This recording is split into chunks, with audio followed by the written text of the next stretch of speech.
We're talking about two kinds of issues down here today.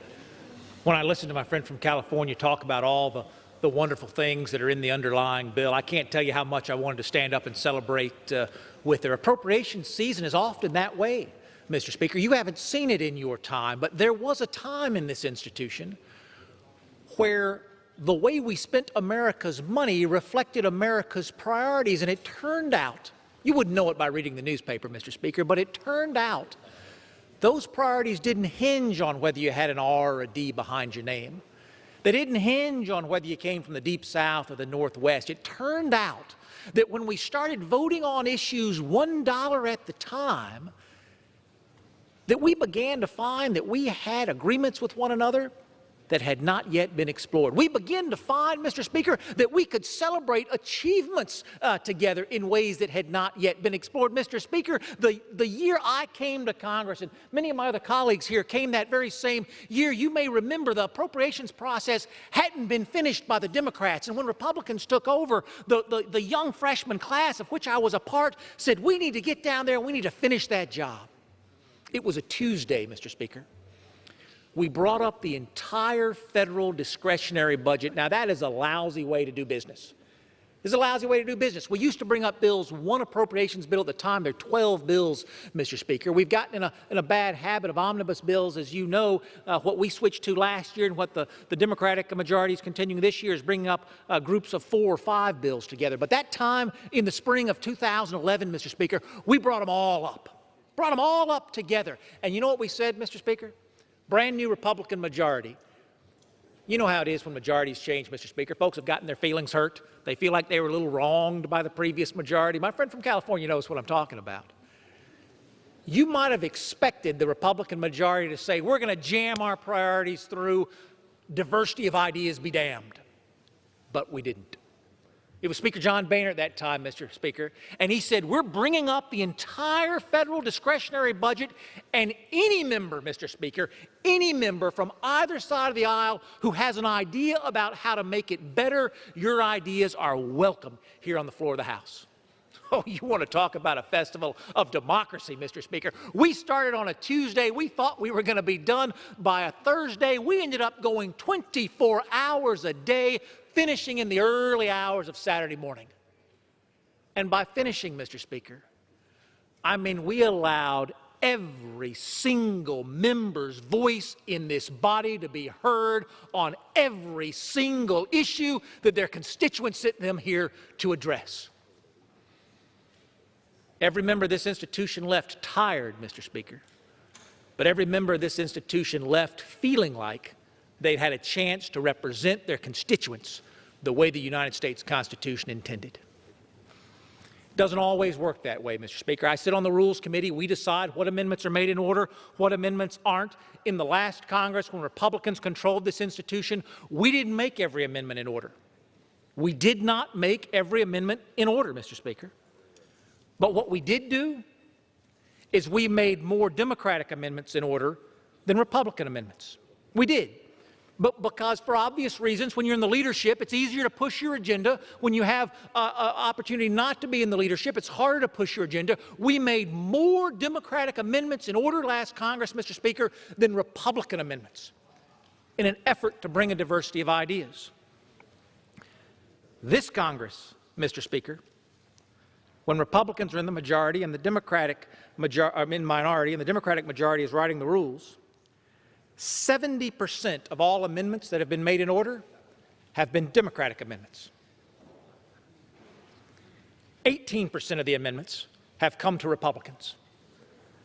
5 times more amendments given to the majority than to the minority. Again, we gave more to the minority than the majority. When you see my friends from Minnesota down here saying, I had an amendment, it was a good idea, my constituents asked me to offer it, it's germane to the underlying bill, I just want my day on the floor to vote. That day's been denied, Mr. Speaker, for amendment after amendment after amendment after amendment. Hundreds of amendments.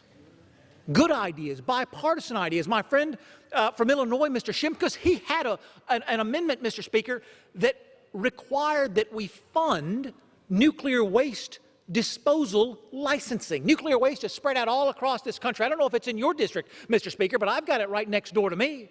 It's stored as best we can across the nation. We're trying to license a national repository. We've spent billions as a nation preparing for that. All he wanted was a vote on an amendment that has wide and deep bipartisan support. I think it would have won. But we'll never know because the powers that be denied him even the chance to discuss it. The question isn't, is there something good in this underlying bill? The question is, do you believe any of the rest of us have anything to add to make it better?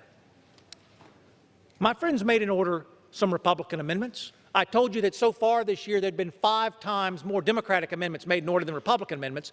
This bill today is better. It's only twice as many Democratic amendments than Republican amendments. So it's still nowhere close to fair. It's still not representative, but this is where we are.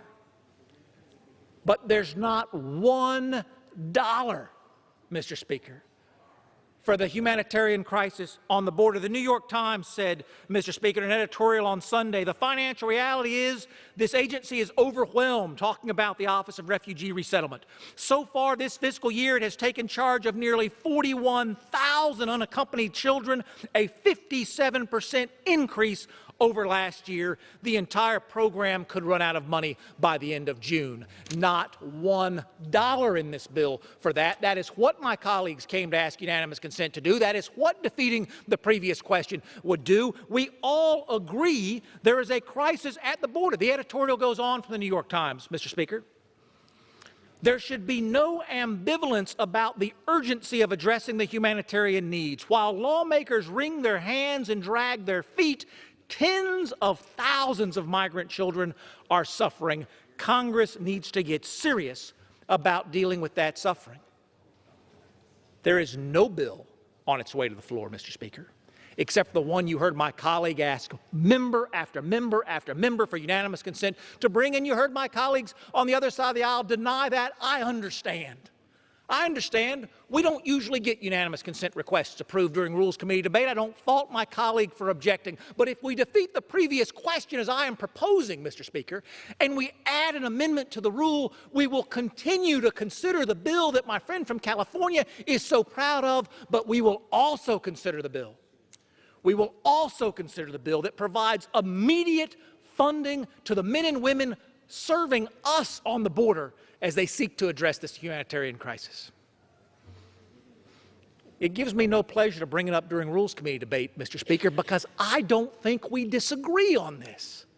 I think we're together on this. I cannot for the life of me understand why the leadership on the Democratic side of the aisle is saying no and no and no and no to doing something that they know needs to be done. I do not understand it.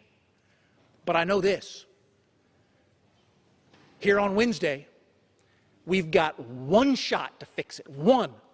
Not 2, not 3. There aren't a dozen different options. We've got one shot to fix it. Defeat this previous question. Add an amendment to the rule. Bring up this emergency funding supplemental. Do what we all know needs to be done. If it stretches from the editorial page of the New York Times to a conservative Republican from the Deep South, Mr. Speaker, you know it has broad bipartisan appeal. We get so used to saying no in this chamber. We get so used to running each other out in politics. Let's take yes for an answer. Let's do something we all know needs to be done. Let's take a shot at doing better today than we did yesterday. Maybe we'll come back and do better still tomorrow. Defeat the previous question. Add this amendment to the bill. In the absence of that, I'll have to ask that we oppose that rule, Mr. Speaker, and give us a chance to go back to the drawing board one more time.